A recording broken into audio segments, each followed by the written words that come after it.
Пока весь мир видит Северную Корею как страну голода и концлагерей, внутри Пхеньяна существует параллельная реальность с яхтами, швейцарским сыром и личными бассейнами. Элита страны тратит миллиарды на роскошь, пока средняя зарплата обычного северокорейца не достигает и $5 в месяц. Один только Ким Чен Ын импортирует французский коньяк на суммы, которых хватило бы прокормить целый провинциальный город. Дословно оно переводится как «хозяин денег».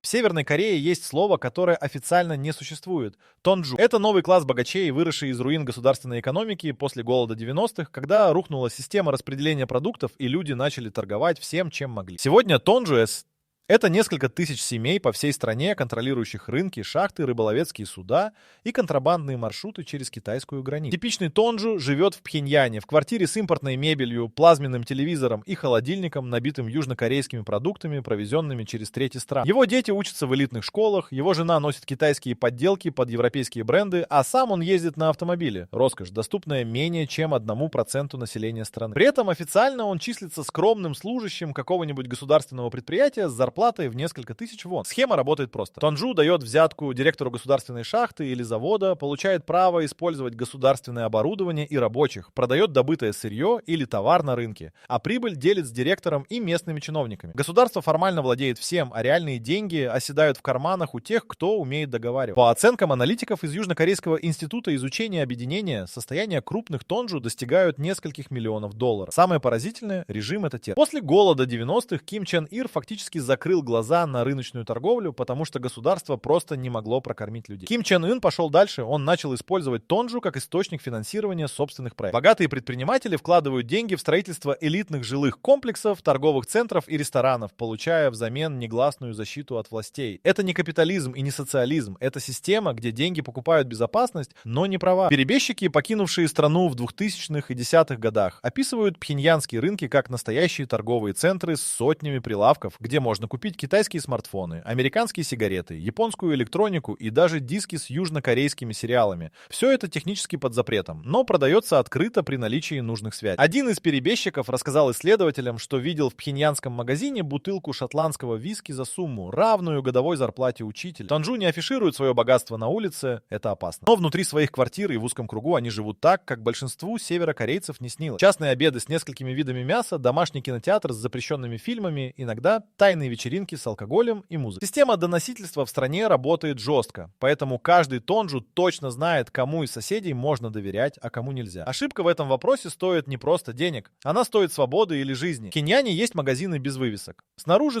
глухая дверь и охранник.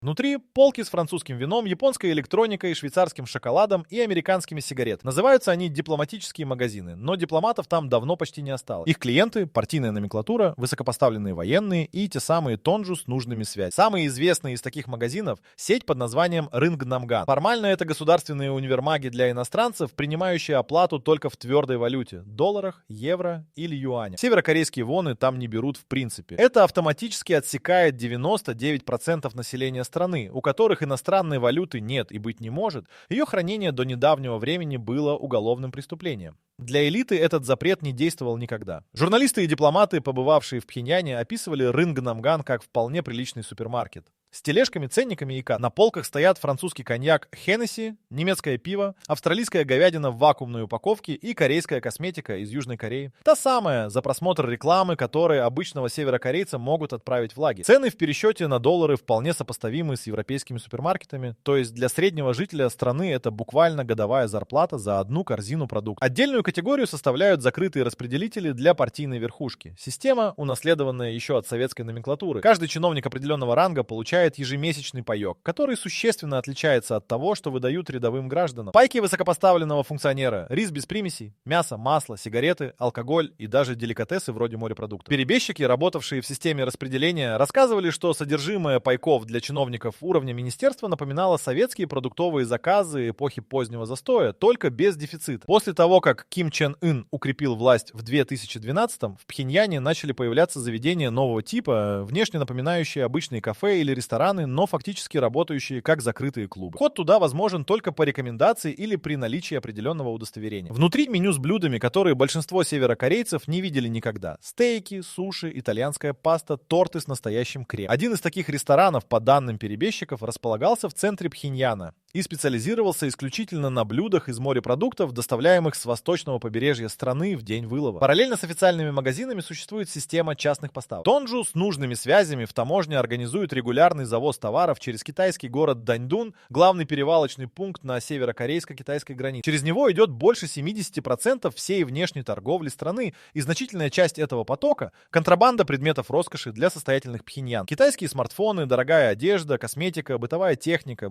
– все это попадает на закрытые частные распродажи, куда приглашают только проверенных покупателей. Показательная история, которую рассказал один из перебежчиков, работавший водителем у крупного чиновника в середине 2000-х. Раз в месяц он отвозил своего нанимателя к неприметному жилому дому в спальном районе Пхеньяна. В подвале этого дома работал склад-магазин, где без всяких вывесок и чеков продавали импортные товары. Чиновник каждый раз уходил оттуда с несколькими пакетами. С вином, сырами, консервами и сладостями. За все платил наличными в юане. Водитель за несколько лет работы так ни разу и не увидел, чтобы туда зашел кто-то посторонний.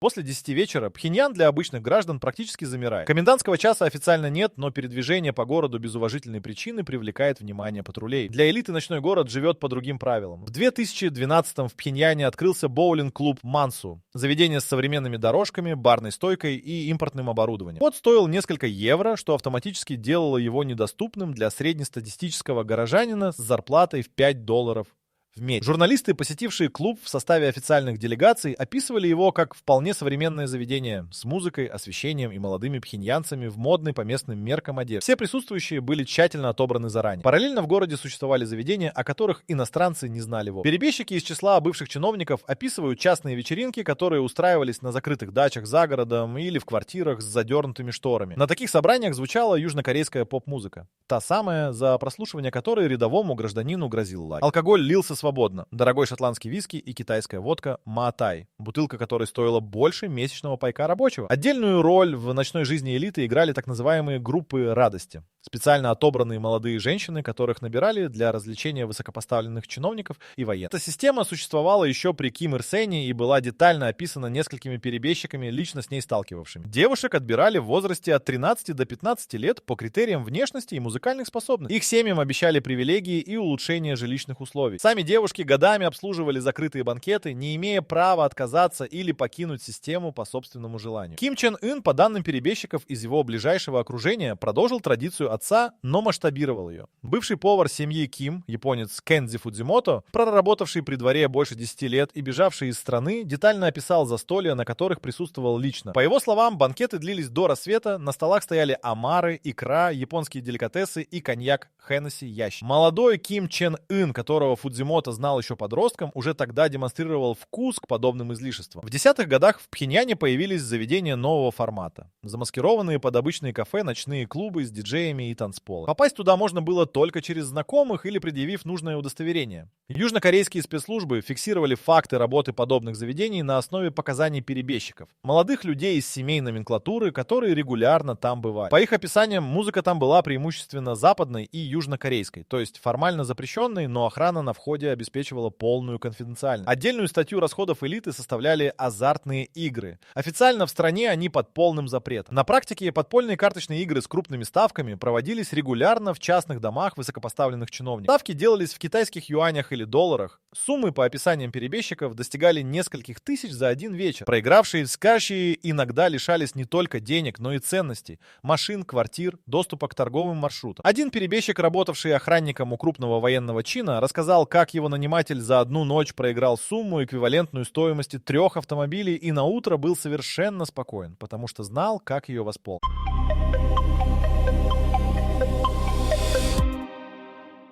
В 2012-м Ким Чен Ын приказал построить в Пхеньяне жилой комплекс, которого в стране еще не было. Улица Мирая, 47 высотных башен вдоль берега реки Тедон, с фасадами из цветного стекла и облицовкой, имитирующей европейскую архитектуру. Государственные СМИ показывали его как символ процветания социализма. На деле квартиры там распределялись исключительно среди ученых, военных чинов и партийных функционеров нужного уровня и никогда не продавались рядовым гражданам ни за какие деньги. Внутри квартиры на Мирае выглядели так, как большинство северокорейцев не видели даже в кино. Импортная плитка в ванных комнатах, встроенная кухонная техника китайского и европейского производства, многоуровневые потолки с подсветкой, паркет вместо бетонного пола. Перебежчики, лично бывавшие в таких квартирах до эмиграции, описывали их как вполне сопоставимые по качеству отделки с жильем среднего класса в Китае или России. На фоне стандартного северокорейского жилья с облупленными стенами и постоянными перебоями электричества это была другая планета. Электричество – отдельный маркер статуса в Северной Корее. В большинстве районов страны его подают по расписанию.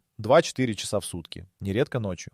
Элитные кварталы Пхеньяна снабжаются электроэнергией в приоритетном порядке и практически без перебоев. Если вы думали, что только в Северной Корее можно увидеть такую разницу между богатством и бедностью, то вам не хватает нейросетей, которые объединят все ваши идеи. Загляните на наш сайт playprofits.com, там собраны все самые популярные нейросети по одной подписке. И не забудьте, что ссылка в описании принесет вам бонус 500 токенов. Это как бесплатный коньяк для тонн. Это означает, что холодильник работает круглосуточно, телевизор можно смотреть в любое время, а кондиционер, редкость даже по меркам столицы, функционирует летом без ограничений. Спутниковые снимки Пхеньяна ночью наглядно показывают эту разницу. Центральные районы с правительственными зданиями и элитными кварталами светятся, остальной город погружен в темноту. Квартиры высокопоставленных чиновников нередко занимают целые этажи или объединяют несколько стандартных сектор. Бывший сотрудник Министерства государственной безопасности, перебежавший в Южную Корею в 2016-м, описывал квартиру своего начальника площадью больше 200 квадратных метров, с отдельной комнатой для прислуги, кабинетом, гостиной с импортной мягкой мебелью и коллекцией фарфора за стеклом. На стенах висели официальные портреты Ким Ир Сена и Ким Чен Ира. Обязательный элемент интерьера любого северокорейского жилья. Но рядом с ними стояли китайские вазы и японская аудиотехника. Загородные дачи составляют отдельную категорию привилегий. Крупные чиновники и военные получают доступ к государственным дачным резиденциям в горных районах вокруг Пхеньяна,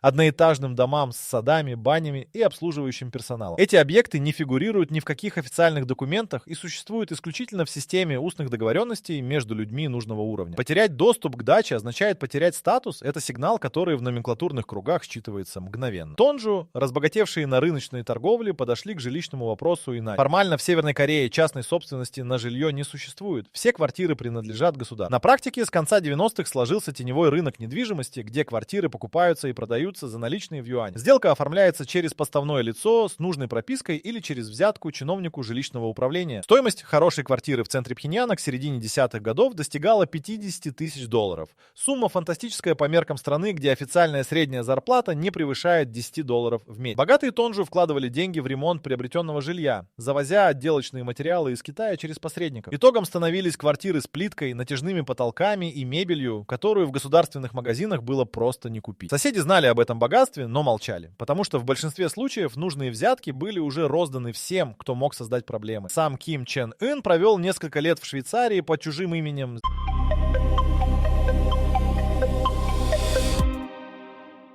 С 93 по 2001 он учился в обычной государственной школе в пригороде Берна, жил в арендованном доме с охраной, замаскированной под прислугу, и ездил на занятия на велосипеде. Одноклассники знали его как Пака. Тихого азиатского мальчика, увлеченного баскетболом и компьютерными играми. Никто из них не знал, что его отец управляет закрытым государством с 20 миллионами жителей. Швейцарский период сформировал вкусы, которые Ким Чен Ын затем перенес в Пхеньян. Швейцарский сыр, который он полюбил в детстве, импортируется для него до сих пор. Это подтверждают данные таможенной статистики Швейцарии, где Северная Корея периодически фигурирует как покупатель молочной продукции даже в годы жестких санкций. Страсть к баскетболу вылилась в многолетнюю дружбу с американским игроком Деннисом Родманом. Единственным западным публичным человеком, которого Ким принимал у себя как личного гостя несколько раз, начиная с 2013. Дети самого Ким Чен Ына живут в условиях, которые не снились даже пхеньянской номенклатуре. По данным южнокорейской разведки, у него 3 детей, 2 из которых родились предположительно в 2010 и 2013. Публично была показана только одна дочь. Девочка, которую Ким взял на испытательный пуск ракеты в ноябре 2022. Она была одета в белое пуховое пальто европейского покроя, которое аналитики по одежде немедленно немедленно идентифицировали как изделие французского бренда стоимостью несколько сотен евро. Образование детей северокорейской элиты строится по жесткой иерархии. На вершине специальная школа номер 1 в Пхеньяне, куда принимают исключительно детей из семей высшего партийного и военного руководства.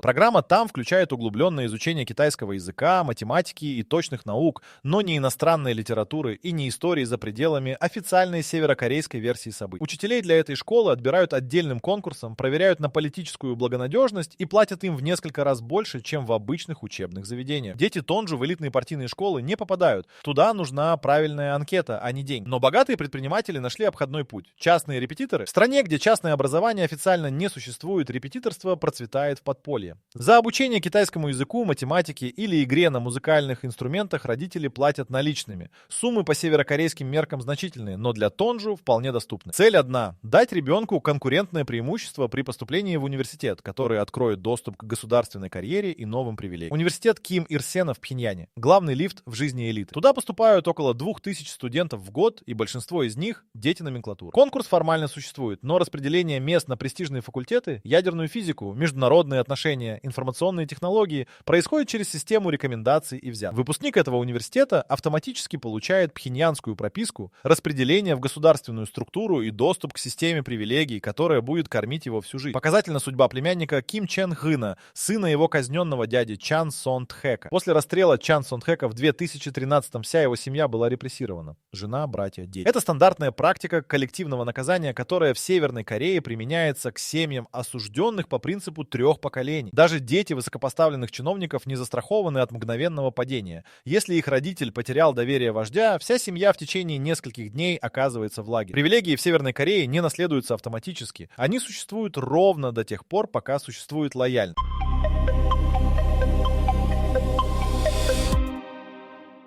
Спутниковые снимки, опубликованные аналитической группой 38 North в 2015-м, зафиксировали на восточном побережье Северной Кореи объект, которого не существует ни на одной официальной карте страны. Огороженная территория площадью в несколько квадратных километров с частным пляжем, вертолетной площадкой, несколькими жилыми корпусами и тем, что аналитики идентифицировали как крытый бассейн и яхтенный причал. Это личная прибрежная резиденция Ким Чен Гына на берегу Японского моря. Таких объектов по всей стране насчитывается не менее 17. Это число фигурирует в докладе южнокорейской разведки, опубликованном в 2019. Каждая резиденция обслуживается отдельным персоналом, охраняется круглосуточно и содержится в постоянной готовности к приезду хозяина, даже если тот не появлялся там несколько лет. Содержание этой инфраструктуры обходится государственной казни в суммы, которые северокорейское правительство никогда официально не раскрывало. Самый известный курортный объект, доступный для избранной публики, горнолыжный комплекс Масикрён, открытый в феврале 2013. Ким Чен Ын лично присутствовал на церемонии открытия и прокатился с горы на камеры государственного телевидения. Комплекс строили в рекордные сроки, за меньше года, силами военных строительных бригад. Импортное горнолыжное оборудование австрийского производства было закуплено через посредников в обход санкций. Стоимость одного дня катания составляла несколько десятков евро. Сумма, делавшая комплекс доступным исключительно для иностранных туристов и северокорейской элиты. В том же 2013-м в Пхеньяне открылся водный парк Мунсу,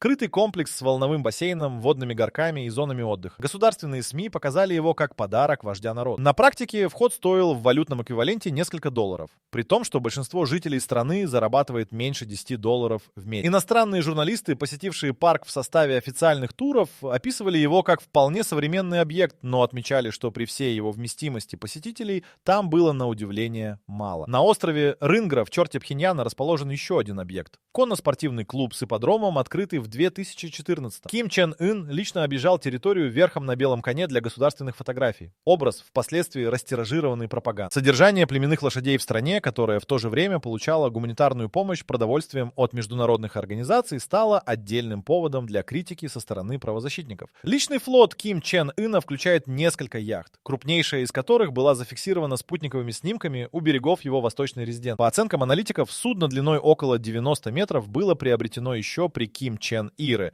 и модернизировано после 2012-го. Яхта оснащена вертолетной площадкой и, по данным перебежчика работников из охраны используется для частных морских прогулок вдоль закрытого для всех остального судоходства участка восточного побережья. Для высшей номенклатуры существует система санаториев, закрытых курортных объектов в горных районах и на побережье, куда чиновники определенного ранга направляются на отдых по государственным путем. Система унаследована от советской практики и воспроизводит ее почти точно. С той разницей, что в Северной Корее иерархия санаториев строже и перемещение между уровнями практически невозможно. Чиновник уровня районного руководителя никогда не окажется в санатории для министерских работников. Это нарушение системы, которое само по себе может привлечь нежелательное внимание. Перебежчик, работавший поваром в одном из таких санаториев в середине 2000-х, описывал меню для отдыхающих чиновников. Свежая рыба ежедневно, говядина несколько раз в неделю, фрукты, включая импортные цитрусовые, и алкоголь без ограничений. За периметром санатория в ближайшей деревне люди в то же время питались кукурузной кашей и дикорастущими травами.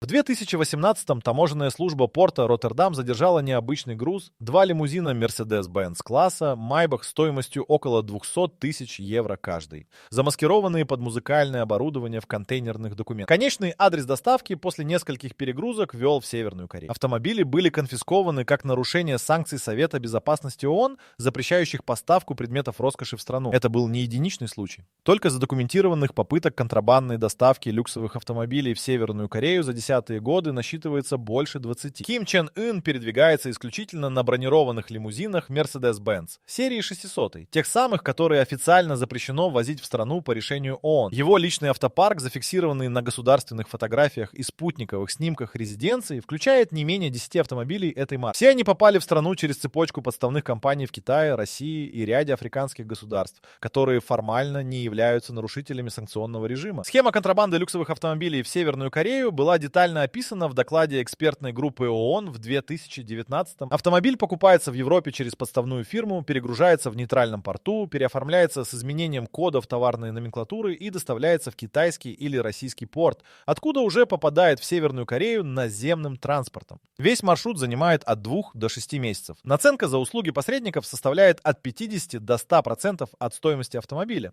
И северокорейская сторона платит без возражений. Владение автомобилем в Северной Корее само по себе является маркером статуса, недоступным для подавляющего большинства граждан. По данным на 2020 год, в стране с населением около 25 миллионов человек зарегистрировано примерно 280 тысяч автомобилей, один из самых низких показателей в мире. Большинство из них принадлежат государственным структурам. Частных владельцев единицы, и почти все они сосредоточены в Пхеньяне. Иерархия автомобилей в Северной Корее строго соответствует иерархии власти. Чиновники районного уровня ездят на советских «Волгах» или китайских аналогах. Министерский уровень это Mercedes более старых серий или японские внедорожники. Высшая номенклатура исключительно новые немецкие или японские люксовые марки. Появиться на автомобиле выше своего ранга означает привлечь внимание, которое в лучшем случае закончится конфискацией машин. Тонжу решали транспортный вопрос через китайскую границу. Наиболее распространенный вариант — китайские внедорожники марок, которые формально не входят в санкционные списки как предметы роскоши. Автомобиль оформлялся на подставное лицо с нужной пропиской, иногда на государственное предприятие, директор которого получал свою долю. В середине десятых годов в Пхеньяне появилось заметное количество относительно новых китайских внедорожников, принадлежавших именно этой категории владельцев. Бензин в стране распределяется по талонной системе и для частных лиц стоит значительно дороже, чем в большинстве соседних государств. В периоды обострения санкций цены на топливо в Пхеньяне резко возрастали. В 2017-м, после очередного пакета ограничений, стоимость бензина на черном рынке выросла в 4 раза за несколько недель. Для рядового северокорейца это делало автомобиль бессмысленным даже при наличии денег на его покупку. Для элиты топливный вопрос решался через государственные распределители, доступ к которым определялся все той же системой привилегий. Личный кортеж Ким Чен Ына во время публичных выездов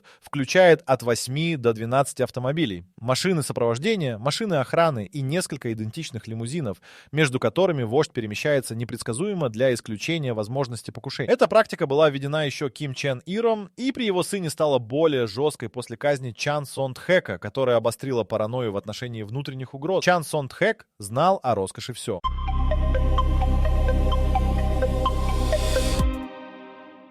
Муж родной сестры Ким Чен Ира, второй человек в государстве, куратор экономических связей с Китаем, он контролировал потоки денег, которые текли через северо-корейско-китайскую границу. Его личное состояние, по оценкам южнокорейской разведки, исчислялось десятками миллионов долларов, размещенных на счетах в китайских банках через поставные компании. В декабре 2013-го его арестовали прямо на заседании Политбюро. Люди в форме вошли в зал и вывели его под руки на глазах у всех присутствующих. Через 4 дня он был расстрелян. Официальное обвинение включало государственную измену, коррупцию и попытку захвата власти. Но среди пунктов обвинительного заключения, частично опубликованного северокорейскими государственными СМИ, фигурировали детали, которые в любой другой стране выглядели бы абсурдно. Чан Сон Тхэк обвинялся в том, что вел распутный образ жизни, то есть тратил государственные средства на личные удовольствия, содержал любовниц и устраивал банкет. Режим публично осудил человека за то, чем сам занимался в куда больших масштабах. Вместе с Чан Сон Тхэком были казнены несколько десятков его ближайших соратников. Семьи арестованных, жены, дети, братья и сестры отправились в политические лагеря по принципу коллективного наказания. Собственная жена Чан Сон Тхэка, тетя Ким Чен Ына, была выслана из Пхеньяна и исчезла из публичного пространства. Ее дальнейшая судьба официально неизвестна до сих пор. Этот эпизод обнажил главный механизм северокорейской системы привилегий. Роскошь здесь не защищает, она накапливается как долг, который в любой момент может быть предъявлен к оплате. Чем больше человек имеет, тем больше у режима рычагов против него. Конфискация состояния, арест семьи, публичное унижение — все это инструменты, которые работают только против тех, кому есть что терять. Генерал Ри Йон Гиль, начальник генерального штаба армии, был арестован в 2016-м,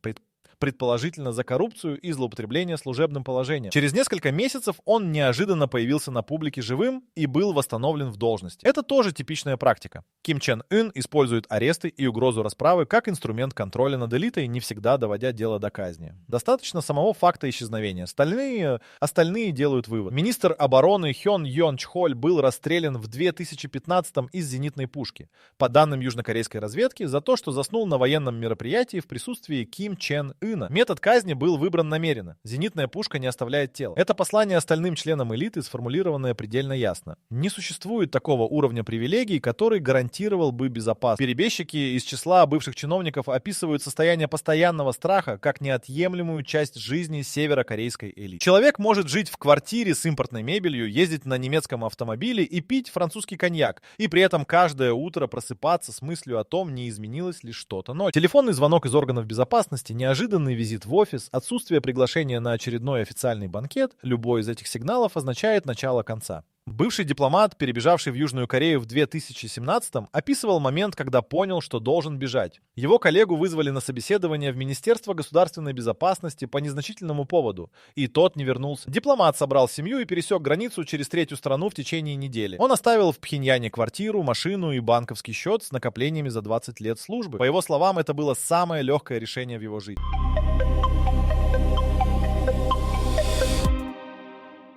В 2009-м Ким Чен Ир провел денежную реформу, которая уничтожила сбережения тысяч тонджу за одну ночь. Правительство объявило о деноминации. Старые купюры обменивались на новые по курсу 100 к 1, но с жестким ограничением максимальной суммы обмена. Все, что превышало лимит, превращалось в бумагу. Люди, годами копившие наличные под матрасами и в тайниках, потеряли все в течение нескольких дней. Реформа была проведена намеренно. Режим периодически обнулял накопленное богатство, чтобы не допустить появления экономически независимого класса, способного финансировать политическую альтернативу. Ким Чен Ын этот урок усвоил и пошел дальше. Вместо уничтожения тонджу он встроил их в систему. Обязал вкладывать деньги в государственные проекты, платить за лицензии на торговлю и регулярно делать взносы в фонды, формально предназначенные для военных нужд. Богатый предприниматель в Северной Корее сегодня — это не независимый игрок, а плательщик постоянной ренты режиму. Перестать платить означает потерять защиту. Потерять защиту означает потерять бизнес, свободу или жизнь. Санкции ООН, последовательно ужесточавшиеся с 2006 по 2017 в ответ на ядерные испытания, ударили по стране. Но не по элите. Запрет на экспорт угля, морепродуктов и текстиля сократил государственные доходы. Однако импорт предметов роскоши для высшей номенклатуры не прекратился ни на один год. Схемы контрабанды через Китай и Россию оказались устойчивее любых международных механизмов контроля. По данным доклада экспертной группы ООН за 2021 год, Северная Корея продолжала получать люксовые товары в объемах, сопоставимых с досанкционным периодом. Пандемия 2020 года стала для северокорейской элиты отдельным испытанием. Ким Чен Ын закрыл границу с Китаем в январе 2020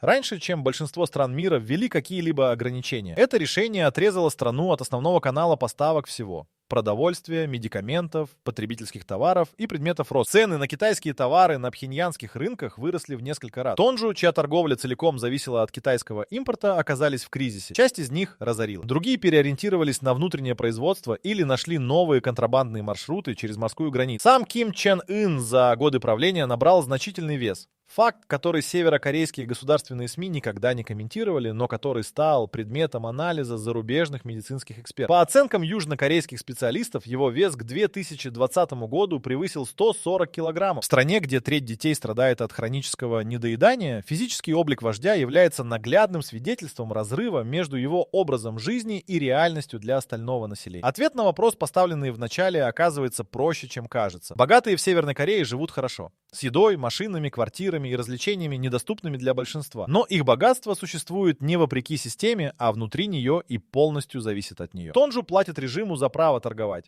Чиновник получает привилегии за лояльность. Военный генерал сохраняет должность, пока не засыпает на совещании. Ни один из них не владеет своим благополучием по-настоящему. Он его арендует у государства на условиях, которые могут измениться в любой момент без предупреждения. Финальная цифра, которая объясняет все. По данным Южнокорейского банка развития, валовый внутренний продукт Северной Кореи на душу населения составляет около $1800 в год. Валовый внутренний продукт Южной Кореи больше 35 тысяч долларов. Разрыв в 20 раз между двумя странами, которые 70 лет назад были одним государством. Вся описанная роскошь, яхты, лимузины, закрытые рестораны и горнолыжные курорты существует внутри экономики размером с небольшой российский регион. Она возможна только потому, что сосредоточена в руках нескольких тысяч человек, пока остальные 25 миллионов обеспечивают ее существование своим трудом, своим молчанием и своей бедностью.